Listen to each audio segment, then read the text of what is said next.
అది 1986 November 22 world heavy boxing championship. అప్పటికే విజేతగా ఉన్న బాక్సర్ ట్రెవర్ బెర్టిక్ తన టైటిల్ నిలబెట్టుకునేందుకు రెడీ అయ్యాడు. ఎదురుగా 20 ఏళ్ల కుర్రాడు తనతో పోటీకి సిద్ధమయ్యాడు.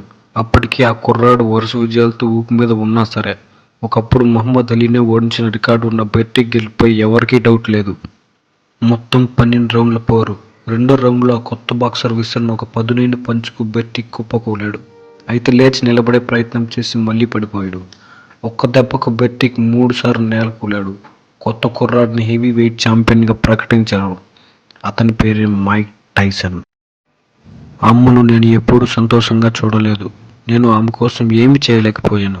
వీధుల్లో నేను ఆవారాగా తిరుగుతూ గొడవలు పడుతుంటానని ఆమెకు తెలుసు. ప్రతిరోజు కొత్త బట్టలతో వస్తుంటే అవి నేను కొన్నవి కాదని ఆమెకు తెలుసు. అసలు అమ్మతో నేను ఎప్పుడు సరిగ్గా మాట్లాడలేకపోయాను అంటూ తన బాల్యం గురించి టైసన్ చెప్పుకున్న మాటలవి. గల్లీ గుండాలతో సాన్నిహిత్యం, డీలర్ల నుంచి డ్రగ్స్ దొంగతనం, టైసన్ చిన్నతనం మొత్తం ఇలానే సాగింది. 13 ఏళ్ల వయసు వచ్చేసరికి టైసన్ 38 సార్లు అరెస్ట్ అయ్యాడు. అయితే టీనేజర్గా జైలుకు వెళ్ళిన సమయం కూడా చివరకు అతని జీవితానికి కొత్త దారిని చూపించింది. ఒక స్ట్రీట్ ఫైటర్ స్థాయి నుంచి వరల్డ్ ఛాంపియన్గా నిలిపింది. టైసన్లోని ఆవేశాన్ని సరైన రీతిలో వాడుకుంటే అద్భుతాలు సృష్టించవచ్చు అని గుర్తించిన వ్యక్తి అక్కడి జైలర్, మాజీ బాక్సర్ బాబీ స్టీవర్ట్. అతి బలమైన శరీరం, వేగంగా దూసుకొచ్చే చేయి, తీవ్రత, ఎప్పుడు పంచి విసరాలో తెలిసిన టైమింగ్తో టైసన్ బాక్సింగ్ ప్రపంచాన్ని శాసించాడు. ప్రత్యర్థి శరీరంపై కుడిచేత్తో హూక్ చేసిన వెంటనే అప్పర్ కట్తో దవడపై దాడి చేసే శైలికి ఎదురు లేకుండా పోయింది. ఒక దశలో తన పంచులతో ప్రపంచాన్ని శాసించిన మహాబాక్సర్ జీవితంలో లెక్కలేనన్ని వివాదాలు ఉన్నాయి.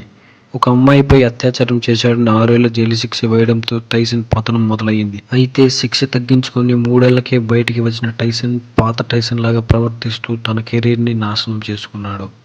వివాదాల కారణంగా అప్పటికే తెచ్చుకున్న పేరు ప్రతిష్టలను కోల్పోవడమే కాకుండా తను సంపాదించిన ఆస్తిని కోల్పోయాడు. బాక్సింగ్ రింగ్లో చూస్తే ఓటమి ఎదురవుతున్న దశలో పంచులతో కాకుండా హాలీఫీల్డ్ చెవి కొరికి డిస్క్వాలిఫై కావడం అతని చక్కటి కెరీర్ మచ్చగా మిగిలిపోయింది. డ్రగ్స్తో పట్టుబడటం, డోపింగ్, కోర్టు వివాదాలు ఇలా అన్ని నెగిటివ్ వార్తలే. అద్భుతమైన తన కెరీర్ని మరిచి అతన్ని అందరూ ఒక దుర్మార్గుడిలా చూశారు. విలన్ని పక్కన పెట్టి చూస్తే క్రీడా ప్రపంచంలో అతను ఒక హీరో. కానీ ఇప్పుడు టైసన్కి సగానికి సగం వయసు ఉన్న జేక్ పాల్తో ఫైట్ చేయడం సమ్మతమేనా?